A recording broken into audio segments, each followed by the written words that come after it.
কাল আমার ছেলের জন্মদিন ছিল, মানে বুধবার, আর এটা মঙ্গলবার রাত্রে। হঠাৎ আমার মনে হলো চলো ওর জন্য একটা ছোটো পাড়া কেক বানাই। এখন তো অনেকেই রাত 12টার সময় কেক কাটে।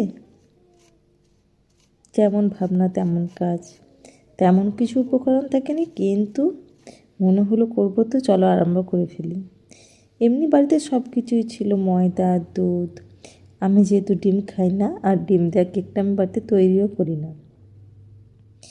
আর দই ছিল, দুধ ছিল, আর বেকিং সোডা, বেকিং পাউডার সবই ছিল।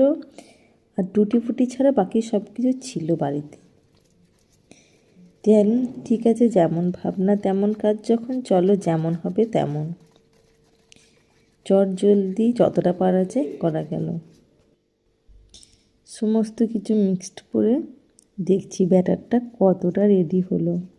দেখলাম ঠিকঠাকই আছে। চলো, বাড়িতে মোরব্বাও ছিল, কাজু, কিশমিশ, তোমার ব্ল্যাকবেরি সবই ছিল। যে আমি দেখলাম অল্প অল্প করে ছড়িয়ে দিই। সমস্ত কিছু অল্প অল্প করে ছড়িয়ে দিয়ে ভালো মতন করে ব্যাটারটাকে মিক্সড করে নিলাম। যেহেতু এটা বেশি বড় কেক তৈরি করব না, তাই একটা ছোট্ট স্টিলের টিফিন নিয়েছি, কন্টেনার। তার ভেতরে একটু ময়দা ছড়িয়ে দিয়েছি, তেল লাগিয়ে দিয়েছি, তার উপরে একটা পেপার দিয়েছি, দিয়ে ব্যাটারটা ঢেলে তারপর কাজু কিশমিশ যে ফ্রুটসগুলো ছিল সেইগুলো দিয়ে অল্প অল্প করে সাজিয়ে দিয়েছি। আমি 10:30টার পর রেডি করতে আরম্ভ করছি সব কিছু নিয়ে। আর রাত 12টা বাজতে আর কতক্ষণ, মানে একদম গরম গরম কেক হয়ে গেছিলো আমাদের রাত 12টার আগে। মানে ভাবছি যে এই রাত 12টার আগে হলে হবে, নাহলে কী হবে জানি না। সমস্ত নাটগুলো দিয়ে দিলাম, দিয়ে দেখো পুরো রেডি হয়ে গেছে এই টিফিনটার মধ্যে।